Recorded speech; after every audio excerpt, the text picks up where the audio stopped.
The zip ties cut into Marcus Johnson's wrists as he pressed his face against the cold marble floor of First Community Trust, the bank his grandfather had built from nothing 50 years ago. Around him, 23 other customers lay in similar positions, their breathing shallow with terror, as SWAT officers in tactical gear swept through the building with assault rifles raised. The afternoon sun streamed through the tall windows, casting long shadows across the polished floor, where children's drawings from the local elementary school still decorated the bulletin board near the teller stations. "Nobody move! This is a federal operation." The commanding officer's voice echoed off the vaulted ceiling as red laser dots danced across the walls. Marcus could hear Mrs. Patterson whimpering near the customer service desk, her walker knocked over beside her frail form. She was 84 years old and had been banking here since his grandfather first opened the doors. Now she was face down on the floor like a criminal. 3 hours earlier, Marcus had been reviewing quarterly reports in his corner office, watching the bustling activity of another successful Tuesday at First Community Trust. The bank had just announced record-breaking profits for the third consecutive quarter, serving over 15,000 customers in the predominantly black neighborhood of Riverside Heights. Local businesses were thriving, home ownership rates were climbing, and the community development loans his bank provided had sparked a renaissance in the area. He had stepped out of his office around 2:15 to personally greet customers, a tradition his grandfather had established and Marcus maintained religiously. The lobby buzzed with its usual energy, young mothers making deposits while their toddlers played in the designated children's corner, elderly residents cashing Social Security checks, and small business owners discussing expansion loans with his staff. The renovated interior showcased local artists' work, alongside historical photographs of the neighborhood's evolution. That's when he first noticed her. Karen Whitfield stood near the ATM machines, her blonde hair pulled into a severe ponytail, designer handbag clutched tightly against her Lululemon jacket. She wasn't a customer. Marcus knew every regular face, and this woman radiated discomfort as she surveyed the lobby with obvious disdain. Her blue eyes swept across the African art displays, the Community Achievement Awards, and the diverse crowd of customers with barely concealed hostility. "Excuse me." Karen's voice cut through the ambient conversation as she approached the main teller counter. "I need to speak with someone in charge immediately." Jasmine Williams, the lead teller and a 10-year veteran of the bank, looked up with her practiced customer service smile. "Good afternoon. How can I help you today, ma'am?" "This is completely unacceptable," Karen declared, her voice rising. "I was trying to use the ATM, and it's clearly malfunctioning.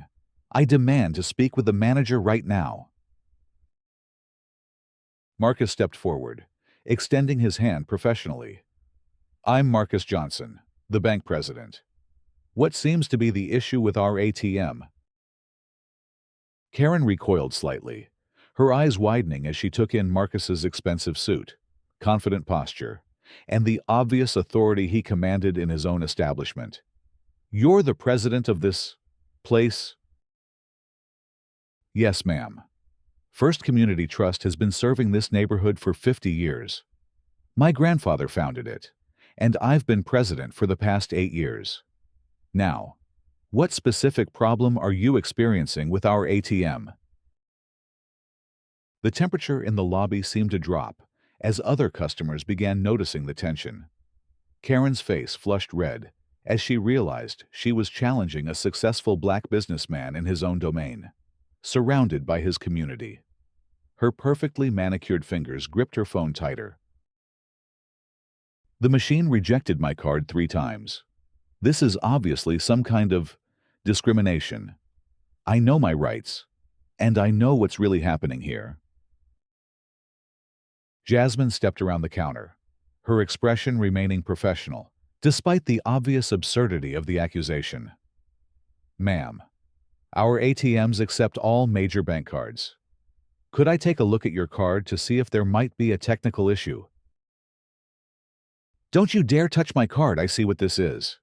You people are running some kind of scam operation here. This whole place is suspicious. The lobby fell silent. Mrs. Patterson paused her conversation with the loan officer. The young mother near the children's corner instinctively moved closer to her toddler. Even the background music seemed to fade, as Karen's words hung in the air like a toxic cloud. Marcus felt the familiar weight of dealing with prejudice. But this was his territory, his community, and he wouldn't allow this woman to disrupt the safe space his family had built. Ma'am, I'm going to have to ask you to lower your voice. You're disturbing our other customers, and your accusations are completely unfounded. Unfounded, I know exactly what I'm seeing here. This whole operation is shady. I'm calling the police right now. Before anyone could respond, Karen had her phone out and was dialing 911. Marcus watched in disbelief as she stepped toward the entrance, speaking rapidly into her device. Through the glass doors, he could see her gesturing wildly, her voice becoming more animated with each passing second. Jasmine moved beside Marcus, her voice low and concerned. Mr. Johnson, should we be worried about this? She's just making a scene. The police will come. See, there's no issue. And she'll leave. We've dealt with this kind of thing before. But something in Karen's body language suggested this wasn't a typical complaint call. She was pacing now, her free hand cutting through the air as she spoke. Marcus caught fragments of her conversation through the glass. Suspicious activity, money laundering, dangerous situation, and armed individuals. The first police cruiser arrived within 6 minutes, followed quickly by 2 more. Marcus met the officers at the entrance, expecting a routine conversation that would clear up the misunderstanding. Officer Rodriguez, a veteran he recognized from community policing events, approached with a puzzled expression. Mr. Johnson, we got a call about suspicious activity at your bank. The caller reported possible money laundering and mentioned armed individuals threatening customers. Marcus felt his stomach drop. Officer Rodriguez, there's absolutely no truth to those allegations. This woman was upset about our ATM and started making wild accusations. As you can see, it's just a normal Tuesday afternoon. Karen immediately inserted herself into the conversation, her voice reaching a fever pitch. Officer, I'm telling you, this whole operation is suspicious. Look at the cash volumes. Look at the clientele. This isn't a normal bank. It's clearly a front for something illegal. More police units arrived, along with what appeared to be federal vehicles. Marcus watched his peaceful community bank transform into a crime scene as officers began questioning customers and examining the premises. The situation escalated beyond all reason as Karen continued providing evidence of criminal activity, pointing to completely normal banking operations as proof of her conspiracy theories. Then the SWAT vehicles arrived. The sight of armored personnel carriers rolling down Riverside Heights' Main Street sent shockwaves through the neighborhood. Parents rushed to collect children from the nearby playground. Shop owners stepped out of their businesses to witness the unprecedented law enforcement response. News vans appeared as if summoned by some invisible signal, their satellite dishes extending skyward like mechanical flowers blooming toward the chaos. Inside the bank, the atmosphere shifted from confusion to genuine fear as tactical officers in full gear began filing through the entrance. Marcus raised his hands instinctively, his mind racing to understand how a simple customer complaint had escalated to a federal response. Everyone on the ground. Now this is not a drill. The next 20 minutes passed in a blur of shouted commands, zip ties, and systematic searches. Marcus found himself pressed against the floor he had walked proudly for 8 years, watching SWAT officers tear through his grandfather's legacy, looking for evidence of crimes that existed only in Karen Whitfield's imagination. Mrs. Patterson's soft crying mixed with the harsh commands of tactical officers. The young mother tried to shield her toddler's eyes as armed men ransacked the children's corner. Jasmine lay motionless near the teller station, her employee badge reflecting the harsh LED lights that had replaced the gentle afternoon sun streaming through the windows. Outside, Karen held court with news reporters, her earlier hysteria replaced by a composed performance for the cameras. "I knew something was wrong the moment I walked in there," she declared, her voice carrying the righteousness of someone who believed her own lies. These places operate under the radar, taking advantage of their communities. Someone had to speak up. Federal agents began arriving in unmarked vehicles, their presence adding another layer of gravity to the situation. Agent Sarah Chen of the FBI Financial Crimes Division took charge of the scene, her sharp eyes immediately assessing the disconnect between the reported crimes and the obvious reality of a legitimate community bank. As she reviewed the initial reports and witness statements, Agent Chen's expression grew increasingly skeptical. The allegations didn't match standard patterns of financial crimes, and the bank's operations appeared completely transparent. More troubling, the escalation from a customer complaint to a SWAT response raised red flags about the information that had triggered such an overwhelming law enforcement response. While tactical officers continued their search, Agent Chen began conducting preliminary interviews with bank staff and customers. The picture that emerged contradicted every aspect of Karen's allegations. First Community Trust was a model institution with impeccable records, strong community ties, and a reputation for ethical banking practices that stretched back 5 decades. The midpoint revelation came when Agent Chen's financial intelligence team conducted a routine background check on Karen Whitfield herself. What they discovered transformed the entire investigation from a response to reported financial crimes into something far more sinister and complex. Karen Whitfield wasn't simply a concerned citizen or even a racist making false accusations. She was a strategic operative working for Blackstone Financial Group, a predatory investment firm that specialized in hostile takeovers of successful minority-owned businesses. The FBI team discovered a paper trail connecting her to a sophisticated scheme designed to manipulate First Community Trust's stock price and facilitate a forced buyout. Agent Chen's team uncovered communications between Karen and Blackstone executives, outlining a multi-phase plan to destroy the bank's reputation, trigger a federal investigation that would freeze operations, and create artificial panic among shareholders. The 911 call wasn't an impulsive act of prejudice. It was a calculated attack designed to destabilize a thriving Black-owned institution. The evidence revealed months of preparation. Blackstone had been quietly purchasing First Community Trust stock through shell companies, while simultaneously spreading rumors about the bank's stability in financial circles. Karen's role was to create a public incident that would justify federal intervention and provide cover for the investment firm's manipulation tactics. As this information reached Agent Chen through secure channels, she made the decision to immediately cease the banking operation search and redirect the investigation toward the real perpetrators. The tactical team received orders to release all bank personnel and customers, while federal agents shifted their focus to documenting the conspiracy against First Community Trust. Marcus felt the zip ties cut away from his wrists as Agent Chen personally helped him to his feet.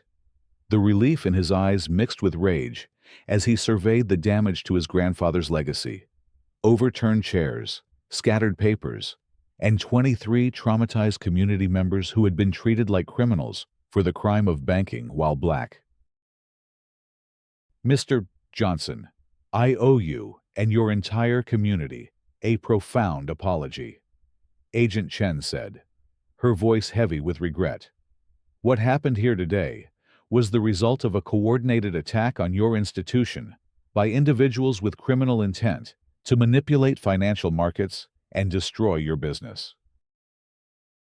Outside, Karen continued her performance for the media, unaware that federal agents were already assembling a case against her and her Blackstone conspirators. Her confident demeanor began cracking when she noticed FBI agents approaching with a very different energy than the chaotic law enforcement response she had orchestrated.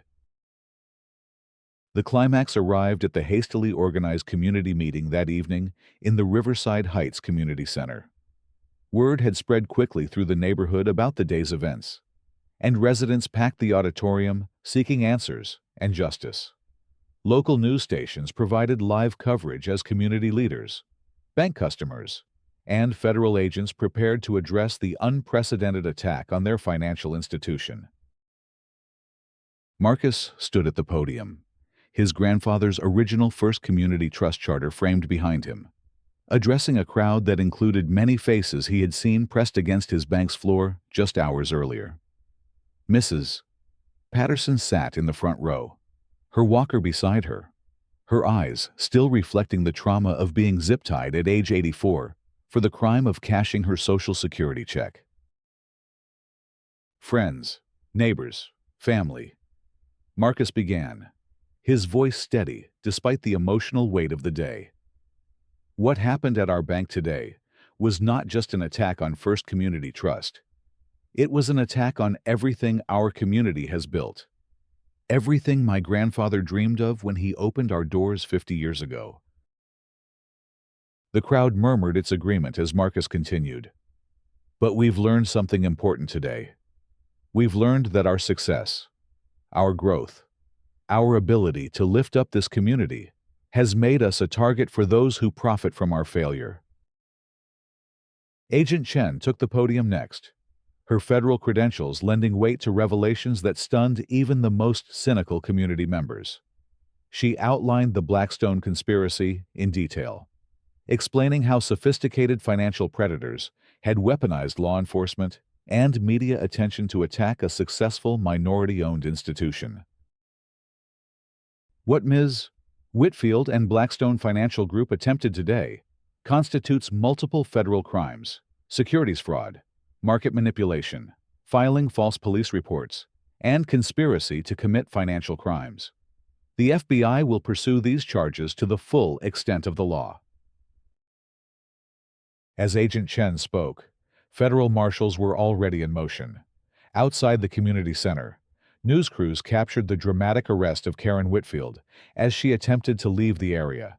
The woman who had orchestrated a SWAT raid on a community bank found herself in handcuffs, her rights being read on live television as neighbors and reporters watched justice unfold in real time.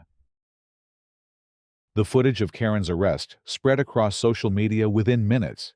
The confident woman who had accused a Black-owned bank of crimes was herself led away in federal custody for actual financial crimes. The irony wasn't lost on viewers as they watched someone who had weaponized law enforcement against innocent people finally face legitimate legal consequences. But the arrests didn't stop with Karen. Federal agents simultaneously raided Blackstone Financial Group's offices in downtown, seizing computers, financial records, and communications that revealed the full scope of their predatory operations. The investigation uncovered similar attacks planned against other minority-owned businesses across the country. A systematic campaign to destabilize successful Black and Latino enterprises through manufactured crises. The falling action unfolded over the following weeks as the true extent of the conspiracy became public. Blackstone executives were arrested in coordinated raids across 3 states. The Securities and Exchange Commission froze the company's assets and initiated civil proceedings to recover illegal profits from their market manipulation schemes. Karen Whitfield, facing federal charges for securities fraud and conspiracy, found herself held without bail as prosecutors argued she was a flight risk. First Community Trust not only survived the attack, but emerged stronger than ever. The publicity surrounding the case drew national attention to the bank's success story and the quality of its community service. Deposits poured in from supporters across the country who wanted to invest in an institution that had proven its integrity under the most extreme circumstances. Marcus stood in his office 3 weeks later, reviewing the bank's remarkable growth in the aftermath of the crisis. New accounts had increased by 40%. Loan applications were at record levels, and other minority-owned businesses were reaching out to establish relationships with First Community Trust. His grandfather's dream had not only survived Karen Whitfield's attack, it had been validated and strengthened by the community's response. Mrs. Patterson had returned to the bank the following Monday, her walker tapping confidently across the same marble floor where she had been forced to lie in zip ties. She approached Marcus with tears in her eyes and a determination that reflected the entire community's resilience. "Mr. Johnson," she had said, her voice trembling with emotion, "I've been banking here since your grandfather first opened these doors. I've seen this neighborhood through good times and bad times. But what I saw yesterday wasn't about banking or money or even racism, though that was surely part of it. What I saw was people trying to steal our hope, our progress, our belief in what we can build together." She paused, her weathered hands gripping her walker, her eyes bright with resolve. "But they failed, didn't they? They tried to tear us down. And instead, they showed the whole world what we've accomplished. They tried to make us look like criminals. And instead, they proved we're the victims of real criminals. They tried to destroy your grandfather's legacy. And instead, they made it stronger than ever." The resolution came with Karen Whitfield's sentencing 6 months later. Federal prosecutors had built an overwhelming case, demonstrating her role in a conspiracy that extended far beyond the attack on First Community Trust. She received 8 years in federal prison for securities fraud, market manipulation, and conspiracy charges, while Blackstone Financial Group was dismantled and its assets distributed to the communities it had targeted. The case became a landmark in financial crime prosecution, establishing legal precedents for protecting minority-owned businesses from predatory attacks disguised as legitimate law enforcement responses. The Department of Justice created new protocols requiring additional verification before federal resources could be deployed based on anonymous tips targeting community institutions. On a bright Tuesday morning, exactly 1 year after the siege, Marcus stood in the same lobby where SWAT officers had once forced customers to the floor. The space had been renovated and expanded, with new murals celebrating the neighborhood's resilience and a memorial wall honoring the customers who had endured the attack. Mrs. Patterson's photograph held a place of honor, recognizing her as a symbol of the community's unbreakable spirit. The Children's Corner had been expanded and renamed the Community Resilience Zone, featuring interactive displays about financial literacy, civil rights history, and the importance of supporting minority-owned businesses. Local schools brought classes to learn about banking, entrepreneurship, and the role financial institutions play in community development. Jasmine Williams had been promoted to vice president, her calm professionalism during the crisis earning recognition throughout the banking industry. She often spoke at conferences about maintaining dignity and service excellence even under the most challenging circumstances. Her story inspiring other professionals facing discrimination and hostility. As Marcus watched the bustling activity of another successful Tuesday at First Community Trust, he reflected on the lessons learned from Karen Whitfield's attack. The crisis had revealed not only the vulnerabilities facing minority-owned businesses, but also the incredible strength that emerges when communities unite against injustice.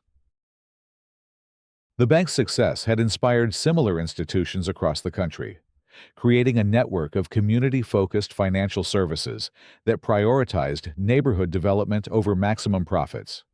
The Riverside Heights model became a template for community banking, demonstrating that ethical business practices and strong community ties could withstand even the most sophisticated attacks. Outside the renovated building, life in Riverside Heights continued its upward trajectory.